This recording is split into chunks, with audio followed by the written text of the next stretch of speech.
There's a loophole in the extradition treaty which basically says that if it's against the public interest of China to permit the extradition, they can deny it.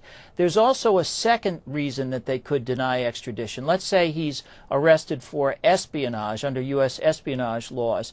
Hong Kong doesn't have a comparable espionage law. And usually in an extradition situation, both countries have to have similar kinds of laws indicating that it would be a criminal offense in both countries to engage in the act. And because of an oversight, when people forget about the turnover, at least people in the United States, about the turnover of Hong Kong from the British to the People's Republic, a lot of laws didn't get changed during that turnover, and one of them is this espionage law. So there are some technicalities that could be used to prevent extradition.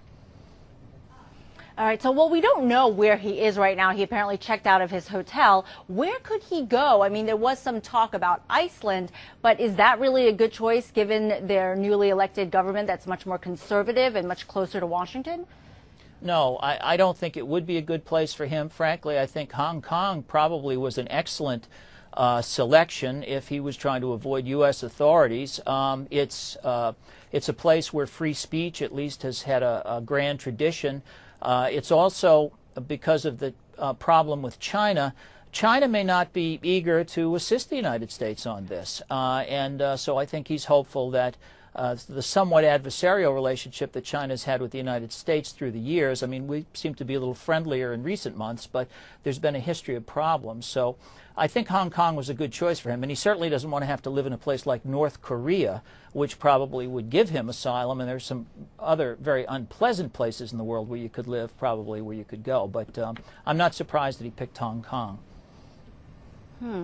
Now, some U.S. lawmakers have been saying that he is a danger, he has harmed national security. What do you make of that, and does that give us some insight into the charges that he's likely to face? Well, certainly espionage would have to be on the list. He's described in the press, or he's describing himself as being a whistleblower under U.S. law. Now, whistleblowers are people who expose illegality on the part of governments. The Obama administration has taken the position that this surveillance mechanism that was put in place was not illegal. It was essentially approved by Congress, overseen by Congress, and the judiciary is involved. I mean, to explain it in its simplest way, they take all of the data that they pick up from all of the cell companies and they kind of put them all in one big computer, but the government says they don't look at it in terms of what individuals are doing, they just look for patterns. And then when they have a suspect in a criminal case, they go and they get a warrant from a federal judge upon, probable cause or reasonable suspicion, and then they look at the specific information. So they say, hey, we're not violating the constitutional rights of American citizens or of anybody for that matter. We're acting legally under U.S. law. He signed an agreement that he was not to release this kind of information, and it's either an act of espionage or it's a gross dereliction of his duty to the NSA, his employer. So it's a very, very serious case, and he could face very, very serious charges. So what's interesting is there are those who say, the privacy rights of Americans are being violated, even though you're saying that this was all perfectly legal. But are privacy rights even possible in this age of terrorism and modern technology?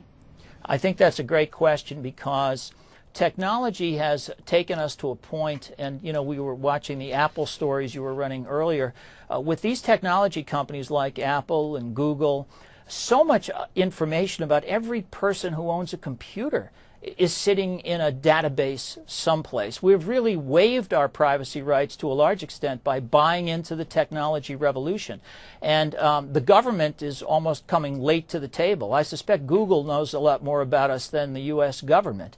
And the U.S. government is saying, hey, we're just being efficient about managing all of this data so that when we get a warrant from a judge, we can find it quickly and move on terrorists. And the need to move quickly on terrorists is very, very important as they get access to viruses and nuclear weapons and heaven knows what else. So I think a lot of people in the U.S. and maybe other places would say, I'll give up a little of my privacy for a little more safety from terrorists. And that's really the debate that's going to be going on in the U.S. and around the world.